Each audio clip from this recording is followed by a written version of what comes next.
ஏ முப்பாத்தா, ஏ முப்பாத்தா, நீ வரும்போது ஏ முப்பாத்தா. அட எதுக்கு இந்த கத்து கத்துறீங்க? என்ன பிரச்சனை உங்களுக்கு இப்போ?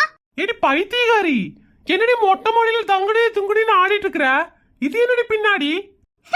இது வாங்க மாமா, இது பேர் தான் ட்ரைபேட். உங்களுக்கு தெரியுமா? கருமம் முடிச்சவ இதெல்லாம் தெரிஞ்சு வச்சிருக்கா? ஏ அது எனக்கு நல்லா தெரியுதுடி. இது எதுக்கு நீங்க கொண்டு வந்து வச்சுட்டு ஆடிட்டு இருக்கற? ஆமா, கேமரா யாரோடது?